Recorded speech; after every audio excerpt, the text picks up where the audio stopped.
Alléluia, gloire à Jésus. Bonjour à tous ou bonsoir à tous selon que vous me recevez dans vos maisons. Et que Dieu vous bénisse, que sa grâce demeure sur vous au nom puissant de notre Seigneur Jésus-Christ. Alors nous avons commencé depuis la dernière fois à enseigner sur le thème puissance dans la nuit. Et nous avons déjà abordé certains points dont la nature de Dieu et la nature des enfants de Dieu, premièrement. Ensuite, nous avons abordé le point sur le plan de Dieu et la volonté parfaite de Dieu. Et nous avons entamé aussi le point suivant, ce que Dieu fait pendant la nuit. Nous voulons donc achever ce point aujourd'hui et progresser dans cet enseignement extrêmement important dans le domaine des enseignements qui concernent la stratégie ou les prières stratégiques. Que Dieu soit béni, le Saint-Esprit soit notre victoire au nom puissant de Jésus. Allons-y rapidement donc dans Nombre chapitre 9 à partir du verset 15. Nombre 9 à partir du verset 15. Il est dit ceci: le jour où le tabernacle fut dressé, la nuée couvrit le tabernacle, la tente d'assignation, et depuis le soir jusqu'au matin, elle eut sur le tabernacle l'apparence d'un feu. Je reprends. Le jour où le tabernacle fut dressé, la nuée couvrit le tabernacle, la tente d'assignation, et depuis le soir jusqu'au matin, elle eut sur le tabernacle l'apparence d'un feu. Verset 16. Il en fut continuellement ainsi. La nuée couvrait le tabernacle et elle avait de nuit l'apparence d'un feu. Nous avons déjà dit que Dieu avait mis un dispositif puissant au milieu du peuple de Dieu, devant le peuple de Dieu. Mais ici, nous voyons clairement que lorsque le tabernacle a été installé dans le désert, Dieu se manifestait sur le tabernacle de deux façons. Par la nuée ou par le grand nuage pendant le jour, et pendant la nuit, c'était un feu pour encore appuyer tout simplement pour préciser encore que ce dispositif semblait être corsé pendant la nuit et très représentatif pendant la nuit en tout cas. Le feu est extrêmement, c'est un élément qui éclaire mais qui exprime aussi la dangerosité ou la capacité vraiment de répression pour tout ennemi qui voudrait s'aventurer. Alléluia. Alors, allons-y rapidement dans Nombre chapitre 11 à partir du verset 7. La manne, il s'agit ici de la manne. La manne ressemblait à de la graine de coriandre et avait l'apparence d'hélium. Le peuple se dispersait pour la ramasser et la broyait avec des meules ou la pilait dans un mortier. Il la cuisait au pot et en faisait des gâteaux. Elle avait, on parle de la manne, donc elle avait le goût d'un gâteau à l'huile. Verset 9. Quand la rosée descendait la nuit sur le camp, la manne y descendait aussi. Je dis bien verset 9. Quand la rosée descendait la nuit sur le champ ou sur le camp, la manne y descendait aussi. Donc, ce verset montre clairement que la manne, le pain descendu du ciel, était donné à Israël pendant la nuit.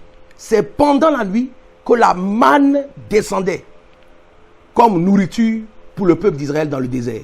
La manne ne descendait pas au lever du jour forcément. La manne ne descendait pas pendant le jour. Mais la Bible est claire ici au verset 9. Quand la rosée descendait la nuit sur le camp, la manne y descendait aussi. Donc la manne descendait avec la rosée pendant la nuit. Extraordinaire. La manne, même le don de la nourriture, même le don du pain au peuple d'Israël se faisait pendant la nuit. C'est pendant la nuit que Dieu faisait descendre la provision pour son peuple, la nourriture pour son peuple, le pain pour son peuple. Cette nourriture, cette manne était donnée pendant la nuit. Alléluia. Était donnée pendant la nuit. Gloire à Dieu. Dieu est toujours à l'œuvre. Dieu nourrit son peuple pendant la nuit. Pendant la nuit. Dieu aurait pu donner cette manne ou ce pain pendant le jour, mais Dieu a choisi encore la nuit pour apporter la nourriture à son peuple. Au nom de Jésus, que son nom soit béni. Alléluia. Allons-y maintenant dans Nombre chapitre 22 à partir du verset 18 au verset 20. Rapidement, Nombre chapitre 22, verset 18 à 20. Balaam répondit et dit aux serviteurs de Balak, quand Balak me donnerait sa maison pleine d'argent et d'or, je ne pourrais faire aucune chose, ni petite, ni grande, contre l'ordre de l'Éternel mon Dieu. Maintenant, je lis donc au verset 29, maintenant, je vous prie, restez ici cette nuit, et je saurai ce que l'Éternel me dira encore. Verset 20, Dieu vint à Balaam pendant la nuit et lui dit, puisque ces hommes sont venus pour t'appeler, lève-toi et va avec eux, mais tu feras ce que je te dirai. Mais tu feras ce que je te dirai. Alléluia. On voit clairement, et on a le cas ici du controversé voyant du nom de Balaam, qui, lorsque Balak, le roi Balak, est venu le voir, le consulter, j'ai pas dit le voir, pour solliciter son aide quant à l'arrivée du peuple d'Israël, qu'est-ce qui s'est passé? Quand les émissaires de Balak et ses émissaires sont arrivés et qu'ils ont parlé avec le voyant, en griffe, le controversé voyant Balaam, la Bible dit ceci, que Balaam leur a dit, je dis bien Balaam leur a dit, maintenant je vous en prie, je vous prie, restez ici cette nuit et je saurai ce que l'Éternel me dira encore. Il dit, restez ici cette nuit et je saurai ce que l'Éternel me dira encore. Et la Bible dit, Dieu vint à Balaam pendant la nuit. À plusieurs reprises dans la parole de Dieu, depuis l'Ancien Testament jusque dans le Nouveau Testament, vous allez vous rendre compte vous-même, par vous-même, que Dieu est vraiment actif, qu'il intervient régulièrement pendant la nuit, qu'il se révèle pendant la nuit, qu'il agit pendant la nuit. On a vu tout à l'heure, dans le verset précédent, que le Seigneur a fait même descendre la manne, le pain du ciel pendant la nuit. On voit bien que notre Dieu est vraiment en activité pendant la nuit. Alléluia. Allons-y rapidement encore dans le texte de Nombre 11 à partir du verset 32. Pendant tout ce jour et toute la nuit et pendant toute la journée du lendemain, le peuple se leva et ramassa les cailles. Celui qui en avait ramassé le moins en avait 10 homères. Ils les étendirent pour eux autour du camp. Verset 33. Comme la chair était encore entre leurs dents, sans être mâchée, la colère de l'Éternel s'enflamma contre le peuple et l'Éternel frappa le peuple d'une très grande plaie. Alléluia. Alors ici, il s'agit de quoi? Il s'agit d'Israël qui avait à un moment donné réclamé de la viande. Ils ont dit à Dieu que ce pain qui est descendu du ciel, ils en ont marre. Qu'ils ne sont pas satisfaits par ce pain, ils veulent autre chose que du pain, ils veulent maintenant de la viande. Donc, dans le désert, ils veulent avoir un menu complet. Alors, ils ont commencé à murmurer, se plaindre, dire à Dieu qu'ils ne veulent plus de pain, ils veulent de la viande. Ils veulent des protéines. Dieu dit, bon, vous avez pleurniché à mes oreilles, pleuré, fait du bruit dans mes oreilles, et bien vous allez effectivement avoir de la viande. En profusion, en grande quantité, au point que cette viande même, va vous sortir par les narines et par la bouche. Alors, qu'est-ce qui se passe? Dieu envoie la caille. La Bible le dit clairement, pendant tout ce jour et toute la nuit, et pendant toute la journée le lendemain, donc pendant plus de 24 heures, Dieu a fait descendre la caille. La caille est descendue, les oiseaux sont venus du ciel, sont descendus, de jour comme de nuit. Je dis bien de jour comme de nuit. Dieu a envoyé la provision de jour comme de nuit. Il n'y a pas eu un arrêt quand la nuit est arrivée. Non, Dieu a continué de faire descendre la caille même pendant la nuit, de jour comme de nuit. On peut progresser encore. Nous voyons donc clairement, ce sont des passages qui montrent clairement que Dieu travaille aussi bien le jour que la nuit il nourrit aussi bien le jour que la nuit. Il défend aussi bien le jour que la nuit. Il est actif aussi bien le jour que la nuit. Et nous voyons même dans ces exemples que Dieu fait de grandes choses et des choses très importantes pendant la nuit. Pendant la nuit. Pas seulement le jour, mais pendant la nuit. Alléluia. Allons-y rapidement dans Josué, chapitre 8, à partir du verset 1 au verset 4. Nous disons la parole de Dieu avec respect. L'Éternel dit à Josué, ne crains point et ne t'effraie point. Prends avec toi tous les gens de guerre. Lève-toi, monte contre Haï. Vois, je livre entre tes mains le roi d'Haï et son peuple, sa ville et son pays. Verset 2, tu traiteras Haï et son roi comme tu as traité Jéricho et son roi. Alléluia. Seulement, vous garderez pour vous le butin et le bétail. Place une embuscade derrière la ville. Dieu lui révèle la stratégie à Josué. Il lui dit, place une embuscade derrière Haï. Derrière la ville plutôt. Verset 3. Josué se leva avec tous les gens de guerre pour monter contre Haï. Il choisit 30 000 vaillants hommes qu'il fit partir de nuit. Verset 4. Et auquel il donna cet ordre, écoutez, vous mettrez en embuscade derrière la ville, ne vous éloignez pas beaucoup de la ville et soyez tous prêts. Alléluia. Je pense que c'est une lecture extrêmement importante qui mérite d'être relue, refaite.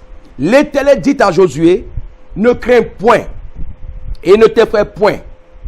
Prends avec toi tous les gens de guerre. Lève-toi, monte contre Haï. Vois, je livre entre tes mains le roi d'Haï et son peuple, sa ville et son pays. Verset 2. Tu traiteras Haï et son roi comme tu as traité Jéricho et son roi. Seulement vous garderez pour vous le butin et le bétail. Place une embuscade derrière la ville. Verset 3. Josué se leva avec tous les gens de guerre pour monter contre Haï. Il choisit 30 000 vaillants hommes qu'il fit partir de nuit.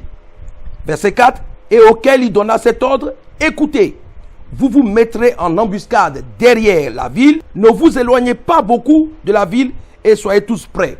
Vous allez remarquer que c'est Dieu qui donne à Josué la stratégie. Et la stratégie qui donne, il dit, de placer une embuscade derrière la ville.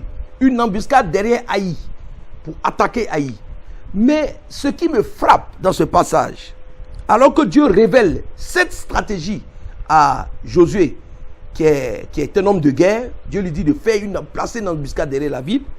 Je constate ceci, que Josué, pour exécuter cet ordre-là, lui, en plus du fait que Dieu lui a dit de placer l'embuscade, en plus de placer l'embuscade, Josué va choisir un temps, un moment indiqué, une période indiquée pour placer justement cette embuscade. On le lit clairement dans la parole de Dieu ici. Il est dit ici, au verset 3, Josué se leva et avec tous les gens de guerre pour monter contre Haï, pour exécuter l'ordre que le Seigneur a donné. Il choisit 30 000 vaillants hommes qu'il fit partir de nuit. Qu'il fit partir de nuit. On voit à plusieurs reprises dans la parole de Dieu que la nuit est très propice à la guerre, au combat. Beaucoup de combats, beaucoup de stratégies de guerre se mettent en place la nuit. Beaucoup d'actions, d'actes de guerre sont menés, sont déclenchés pendant la nuit. La nuit est stratégique. La nuit est stratégique. Tous les stratèges ne jouent pas avec la nuit. La nuit est propice au combat, au combat, au combat. La nuit est stratégique pour le combat. Alléluia. On peut lire encore donc dans le texte de 2 Rois, chapitre 19, à partir du verset 32. Il s'agit de qui? Il s'agit du roi Ézéchias qui a été littéralement provoqué par le roi Sanchérib Sanchérib ou Sanchérib, qui est venu vraiment le mépriser, le provoquer, essayer à insulter même le Dieu d'Israël, à mépriser le Dieu d'Israël. Je vous encourage à lire ce passage, 2 Rois 19, verset 32 au verset 35. Vous pouvez même lire tout le chapitre 19, c'est très passionnant. Ce roi païen est venu mépriser le roi de Juda. Il a méprisé Juda, il a méprisé Jérusalem, il a méprisé le Dieu d'Israël, il a insulté le Dieu d'Israël, il a insulté le peuple d'Israël, et au point que le roi Ézéchias est allé se jeter, est allé littéralement en parler à Dieu. Il allait se plaindre devant Dieu de cette attitude de défiance de ce roi païen. Et vous allez voir comment Dieu va traiter de façon efficace et de façon puissante l'orgueil de ce roi en le frappant. On le voit clairement dans le texte de 2 Rois, chapitre 19, à partir du verset 32. Je lirai donc. C'est pourquoi ainsi parle l'Éternel sur le roi d'Assyrie. Il n'entrera point dans cette ville. Sanchérib, le roi d'Assyrie, Dieu dit, il n'entrera point dans cette ville. Il n'y lancera point de trait. C'est-à-dire toutes les prétentions qu'il a eues, toutes les paroles qu'il a eues à prononcer, toute la façon dont il s'est tapé la poitrine pour dire qu'il allait humilier mon peuple, je vous donne l'assurance, dit le Seigneur, il n'entrera même pas dans la ville, il ne lancera point de trait, aucune flèche, aucune attaque, il ne pourra lancer aucune attaque. Il ne lui présentera point de bouclier, il n'élèvera point de retranchement contre elle. Dieu dit, tout ce qu'il prétend faire, tout ce qu'il veut faire, moi Dieu, je vais l'empêcher de faire quoi que ce soit. Moi Dieu, je vais le stopper dans son orgueil, je vais l'arrêter dans son orgueil, il ne pourra rien faire, rien du tout. Il ne pourra rien réaliser de tout ce qu'il prétend réaliser. Dieu dit, je l'arrêterai, il ne fera rien du tout, il ne va même pas bouger. Verset 33, il s'en retournera par le chemin par lequel il est venu, dit le Seigneur. Il n'entrera point dans cette ville, dit l'Éternel. Verset 34, je protégerai cette ville pour la sauver à cause de moi et à cause de David, mon serviteur. Cette nuit-là, alors Dieu promet qu'il va humilier le roi d'Assyrie. Il va humilier Sanchérib. Et Sanchérib ne pourra même pas démarrer. Dieu dit, je ne vais même pas lui permettre de démarrer, de lancer quoi que ce soit. Il ne fera rien. Ce qui va lui arriver, c'est qu'il va totalement échouer sur toute la ligne. Et regardez, Dieu va commencer à accomplir sa promesse. Le verset 35 dit ceci. Cette nuit-là, alléluia, alléluia, ça mérite un puissant alléluia, alléluia. Cette nuit-là, Dieu dit, l'ange de l'Éternel sortit et frappa dans le camp des Assyriens 185 000 hommes. 185 000 hommes. Et quand on se leva le matin, voici, c'était tous des corps morts. Dieu dit, il ne va pas bouger. Son orgueil va se retourner contre lui. Ses prétentions, il va les avaler. Il ne va même pas démarrer. Je vais le stopper, je vais l'arrêter. Il ne pourra rien entreprendre. Et la nuit, quel est le moment que Dieu a attendu pour frapper? Dieu a attendu la nuit. Dieu a attendu la nuit.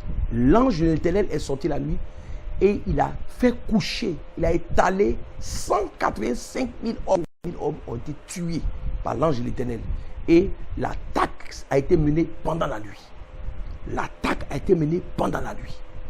Dieu aurait pu choisir un autre moment. Mais pourquoi la nuit? Pourquoi la nuit? Pourquoi la nuit? Je vous dis, frères et sœurs, Dieu se plaît à humilier le diable sur son prétendu précaré. Dieu se plaît à humilier ses ennemis sur leur prétendu domaine. Dieu ne fait pas fi, il ne se soucie d'aucun domaine qui concerne l'ennemi. Ce que le diable appelle son domaine, Dieu vient, il prend ce domaine-là et puis il humilie ses ennemis à cet endroit-là.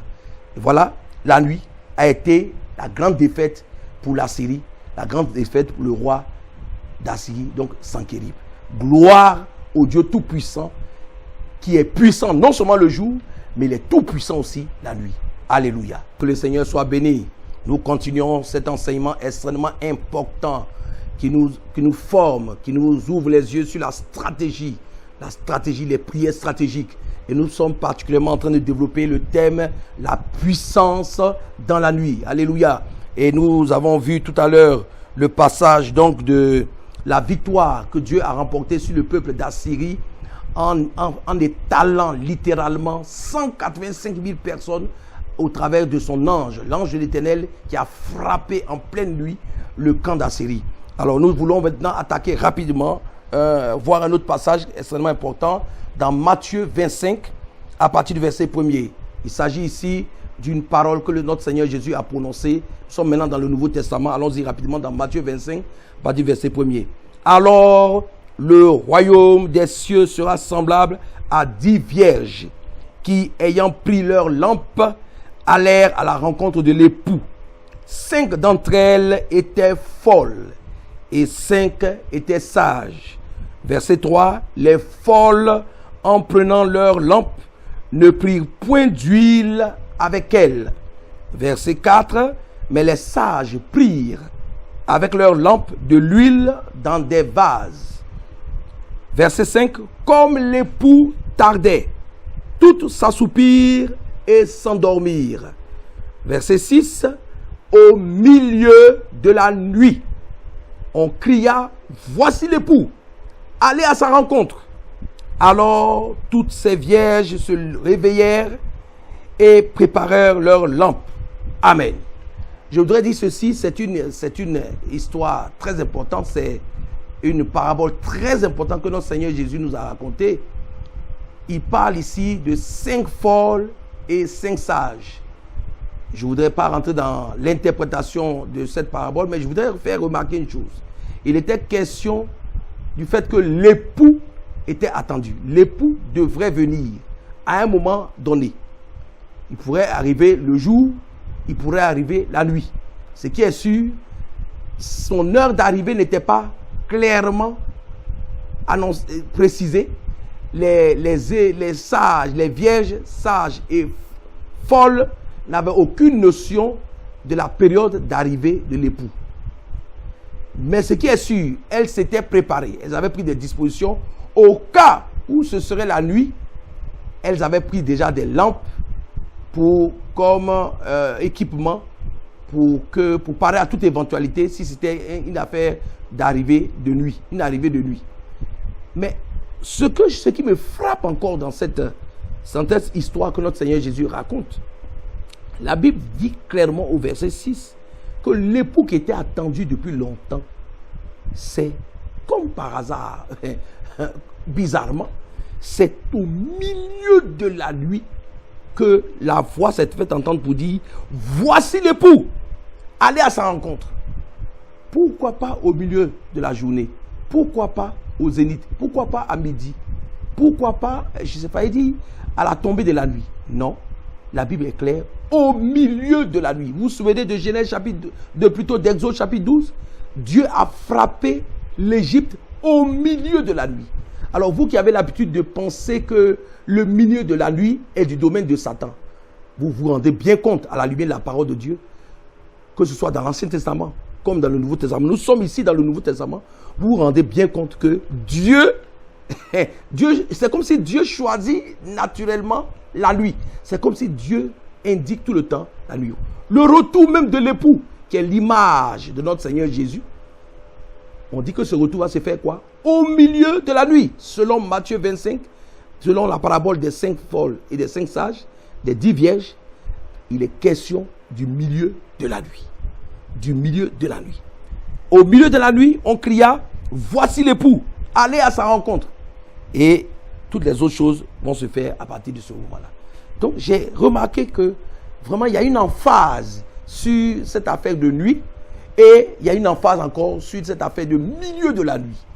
Voilà. C'est une période en général où les gens sont très fatigués, endormis, épuisés et certains même commencent déjà à rêver ont commencé à déjà à rêver, c'est en ce moment-là que les choses sérieuses se font. C'est pourquoi, en tant qu'enfant de Dieu, la Bible nous recommande de veiller, parce que justement, Dieu fait de grandes choses pendant la nuit et de grands défis, de grands combats sont menés pendant la nuit. Allons-y rapidement donc dans Acte 12 à partir du verset 1er. On pourrait commencer à partir du verset 1er. Vers le même temps, le roi Hérode se mit à maltraiter quelques membres de l'église et il fit mourir par l'épée Jacques, frère de Jean. Voyant que cela était agréable aux Juifs, il fit encore arrêter Pierre. C'était pendant les jours des pains sans levain. Après l'avoir saisi et jeté en prison, il le mit. Donc il s'agit d'Hérode qui mit Pierre sous la garde de 4 escouades de 4 soldats chacune, avec l'intention de le faire comparaître devant le peuple après la Pâque. Verset 5. Pierre donc était gardé dans la prison. Et l'église, alléluia, et l'église ne cessait d'adresser pour lui des prières à Dieu. La prière persévérante du juste. La prière du juste a une grande efficacité, dit la parole de Dieu. Et l'église ne cessait d'adresser pour lui des prières à Dieu. Verset 6. La nuit qui précéda le jour où Hérode allait le faire comparaître, Pierre, lié de 2 chaînes, dormait entre 2 soldats et des sentinelles devant la porte gardaient la prison. Verset 7. Et voici, un ange du Seigneur survint et une lumière brilla dans la prison. L'ange réveilla Pierre en le frappant au côté et en disant, lève-toi promptement, et les chaînes tombèrent de ses mains. Et l'ange lui dit, mets ta ceinture et tes sandales, et il fit ainsi. L'ange lui dit encore, enveloppe-toi de ton manteau et suis-moi. Alléluia. Vous êtes sans ignorer, vous comprenez donc clairement à la lumière de cette parole que la délivrance tant attendue pour Pierre, l'apôtre Pierre, la délivrance tant attendue a eu lieu en pleine nuit. En pleine nuit. En pleine nuit. C'est clair. Verset 6. La nuit qui précéda le jour où Hérode allait le faire comparaître, c'est là que l'ange est venu. Alléluia. Et voici un ange du Seigneur, verset 7, suivant, et une lumière brilla dans la prison. L'ange réveilla Pierre en le frappant du côté. Alors, vous voyez, les grandes délivrances, les interventions angéliques, l'intervention de Dieu, la gloire de Dieu qui se manifeste en pleine nuit. En pleine nuit. Mes amis, on pourrait citer des centaines de passages, une multitude de versets qui nous montrent clairement que notre Dieu est très très puissant de jour comme de nuit. Et il est particulièrement incisif pendant la nuit. Alléluia. Il fait de très grandes choses en pleine nuit. Le peuple de Dieu a crié à l'Éternel pour la délivrance de Pierre. Mais bizarrement, à la lumière de la parole de Dieu, la délivrance est arrivée à quel moment? Pendant la nuit. Pendant la nuit. Pendant la nuit. Alléluia. Gloire à notre Dieu. C'est pourquoi le peuple de Dieu doit s'approprier la nuit. Ne laissez plus la nuit aux ennemis. Ne laissez plus la nuit aux puissants des ténèbres. Ne laissez plus la nuit aux enfants du diable. Que le peuple de Dieu, que l'église de Jésus-Christ récupère la nuit et en face utilise la nuit comme une véritable stratégie. Une véritable stratégie. La nuit est propice. La nuit est à notre avantage. Nous qui sommes de la lumière, nous qui sommes lumière, la nuit est pour nous. La nuit n'est pas pour ceux d'en face. La nuit nous appartient. Que le peuple de Dieu, que l'église du Seigneur s'approprie la nuit. Et que aucun membre du peuple de Dieu n'ait peur désormais de la nuit. La nuit est tout à notre avantage. Et notre Dieu travaille puissamment de jour comme de nuit, mais particulièrement la nuit. Alléluia. Que le nom du Seigneur soit béni. Nous venons donc de voir cet enseignement, cet aspect qui du Dieu, de ce que Dieu fait pendant la nuit.